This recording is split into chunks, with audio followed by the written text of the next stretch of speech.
পুরুলিয়া শহরকে যানজট মুক্ত করতে পুরুলিয়া জেলা প্রশাসন উদ্যোগ নিয়েছে। শহরের মধ্যস্থলে থাকা বাস স্ট্যান্ডটি অন্যত্র সরিয়ে নিয়ে যাওয়ার তারই জায়গা পরিদর্শনে আজ বিকেলে পুরুলিয়া ১ নম্বর ব্লকের অন্তর্গত সোনাইজুড়ি গ্রামের পাশাপাশি ন্যাশনাল হাইওয়ের ধারে জায়গা পরিদর্শনে পৌঁছালেন পুরুলিয়া জেলা শাসক, পুলিশ সুপার, পুরুলিয়া জেলা পরিষদের সভাধিপতি, পুরুলিয়া মিউনিসিপ্যালিটির চেয়ারম্যান সহ অন্যান্য আধিকারিকরা। বিষয়টি নিয়ে পুরুলিয়া জেলা পরিষদের সভাধিপতি নিবেদিতা মাহাতো জানান, শহরকে যানজট মুক্ত করতে এই উদ্যোগ নেওয়া হয়েছে।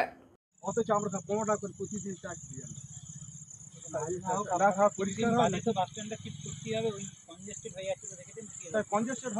আমরা তো 3টা বাস স্ট্যান্ড করেছি, যদি মনে করেন স্যার আপনারা কোনো অফিসারকে পাঠাবেন, তো একটা হচ্ছে ইয়ের কাছে আপনার গিএল চার্জ একটা করে আর একটা করে একবার বলেছিলেন সেই কথা চিন্তা করে কিন্তু আমরা এখানে করেছি।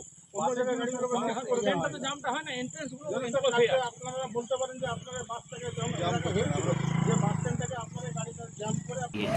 দেখুন, একটা পরিকল্পনা করা হচ্ছে যে পুরুলিয়া বাস স্ট্যান্ডটা যদি আমাদের পুরুলিয়া যে হাইওয়ে রোড দুর্মির কাছে কাছে সোনাঝুরি ঝিপির মধ্যে যে জায়গা আমাদের ওয়েস্টার্ন লেন আছে আমাদের সরকারিভাবে খুব ভালো জায়গা এবং হাইওয়ের উপরে, সেখানে যদি বাস স্ট্যান্ডকে নিয়ে যাওয়া হয় সেখানে আমাদের পুরুলিয়া জেলার মানুষ আমার মনে হয় উপকৃত হবে।